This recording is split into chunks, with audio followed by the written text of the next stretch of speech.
তোমরা অন্যের বদনাম করে বেরিও না। লামজ আসছে লুমাজা থেকে, ওয়াইলুল লিকুল্লি হুমাজাতিল লুমাজা, যে প্রকাশ্যে অন্যের বদনাম করে বেড়ায়, অন্যের দোষ খুঁজে বেড়ায়। একদল লোক আছে দেখবেন শুধু অন্যের দোষ খোঁজে, নিজের দিকে আঙ্গুল যায় না। কিন্তু এইভাবে আরেকজনের দিকে আঙ্গুল দিলে যে 3টা আঙ্গুল নিজের দিকে যায়, এটা আবার ভুলে যায়।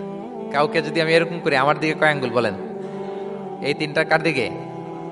আর আরেকজনের দিকে 1 আঙ্গুল। তো কাউকে কিছু বলার আগে 3বার নিজেরটা ভাববেন যে নিজে কি করেন।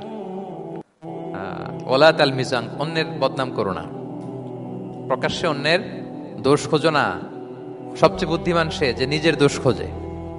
নিজের সমালোচনা যে করতে পারে সেই সর্বাপেক্ষা বুদ্ধিমান। কিন্তু আমরা একদল আছি শুধু সমালোচনা, ওর এই সমস্যা, ওর এইটা, ওর ওর মানে তার দায়িত্ব হচ্ছে সবার সমস্যা বের করা। এরকম দায়িত্বপ্রাপ্ত কিছু লোক আছে না? নাই? সবাই না, এগুলো থেকে আমাদের বেরিয়ে আসতে হবে। অন্যের দোষ খোঁজা বাদ দিতে হবে। দোষ খুঁজলে নিজের দোষ খুঁজতে হবে। আমরা আত্মসমালোচনা করবো। খেয়াল রাখবেন, সবচেয়ে ভালো হচ্ছে আত্মসমালোচনা। সবচেয়ে ভালো কি? তারপরে মোটামুটি ভালো হচ্ছে আলোচনা, আর সবচেয়ে খারাপ হচ্ছে সমালোচনা। কিন্তু আমরা সবচেয়ে করি বেশি কোনটা? চেঞ্জ করতে হবে, আত্মসমালোচনা বাড়াইতে হবে। আমি প্রায় একটা কথা বলি, small people talk about people, average people talk about things, great people talk about ideas. ছোট মনের মানুষ যারা, এরা মানুষ নিয়ে কথা বলে, এর এই সমস্যা ওর।